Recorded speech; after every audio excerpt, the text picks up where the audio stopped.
નમસ્કાર ખેડૂત મિત્રો, એક પ્રગતિશીલ ખેડૂતે એક પ્રોડક્ટ વાપરેલી છે. એ પ્રોડક્ટનું રિઝલ્ટ કેવું છે એ આપણે જાણીએ.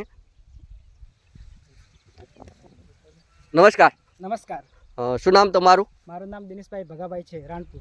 ગામ તમારું? રાણપુર વટલાવાસ. હા. તમે શું વાવેલું છે? બટાકા. બટાકાનો વાવેતરના કેટલા દિવસ થયા છે? 70. 70 દિવસ થયેલા છે.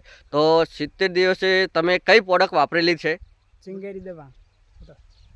આર્યા ચિંગેરી દવા. ચિંગારી દવા વાપરેલી છે. તો ચિંગારી દવાનો કેટલા દિવસે વાપરી હતી? આ 60 દિવસે. 60 દિવસે વાપરી હતી. અત્યારે તમારો ક્રોપ થયો 70 દિવસનો. એટલે ચિંગારી વાપર્યાથી 10 દિવસ થયા વાપરેલાના. તો એ ચિંગારીનું રિઝલ્ટ કેવું છે? રિઝલ્ટ સારું છે.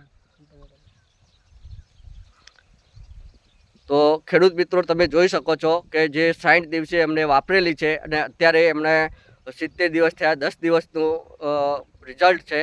તો બીજો તમે ડોઝ 70 દિવસનો થઈ ગયેલો છે કે બાકી છે? ના, બાકી છે. બીજો ડોઝ બાકી છે. તો બીજો ડોઝ એમને બાકી છે અને રિઝલ્ટ એમને સારું મળ્યું છે. તો બીજા ખેડૂત ભાઈઓને તમે ચિંગારી વિશે શું કહેવા માગશો? ચિંગારી નાખવાથી દવા રિઝલ્ટ સારું મળે છે. તો ખેડૂત ભાઈએ ચિંગારી નાખેલું છે તો એમને રિઝલ્ટ સારું મળ્યું છે. તો તમે બી બીજા ખેડૂત ભાઈઓને કહેવા માગું છું કે તમે ચિંગારી યુઝ ચિંગારી નાખવાથી રિઝલ્ટ સારું મળે છે. Thank you.